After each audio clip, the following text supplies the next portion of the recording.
Friday public talk కిస్మత్ movie భయ్యా. ఈ movie ఎలా ఉందంటే భయ్యా, కిస్మత్ టైటిల్ పెట్టారు కానీ ఈ మూవీకి అయితే అస్సలు కిస్మత్ లేదు భయ్యా. థియేటర్లు అయితే ఫ్లాప్ అయిన సినిమా ఇప్పుడైతే స్ట్రీమింగ్ అవుతుంది. ఈ మూవీ బాగానే ట్రాక్ పోతుంది అనిపించింది భయ్యా, కొన్ని చోట మొత్తానికి తప్పింది. ఎటు పోతుందో ఏంటో అసలు అర్థం అవ్వదు భయ్యా. ఫస్ట్ హాఫ్ అయితే చాలా బాగుంది భయ్యా, సెకండ్ హాఫ్ అయితే కంటెంట్ ఎటు పోతుందో అస్సలు అర్థం అవ్వదు భయ్యా. డబ్బు అనే కాన్సెప్ట్ మూవీస్ అయితే చాలానే వచ్చాయి, ఈ మూవీ కూడా డబ్బు కాన్సెప్ట్ మీదనే పోతుంటది భయ్యా. కానీ క్లైమాక్స్ అంత స్ట్రాంగ్ అయితే రాయలేదు భయ్యా. ఈ మూవీని ఫ్యామిలీతో చూడొచ్చా వద్దా అంటే సెకండ్ హాఫ్ లో అయితే లిప్ లాక్స్ ఉన్నాయి, అది తప్ప మిగతా అంతా చూడొచ్చు భయ్యా.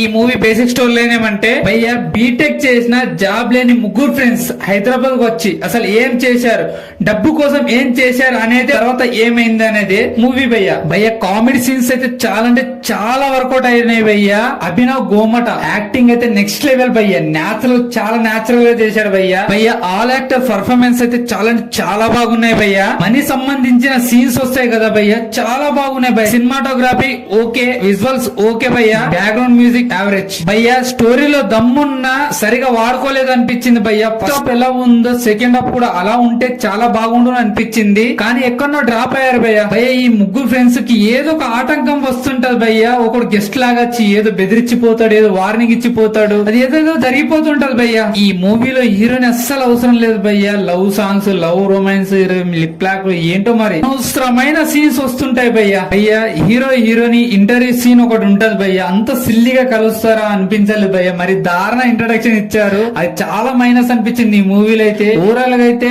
ఈ మూవీ వన్ టైం వాచబుల్ భయ్యా. ఈ రివ్యూ నచ్చినట్లయితే like, share, subscribe, watching more. Thank you so much.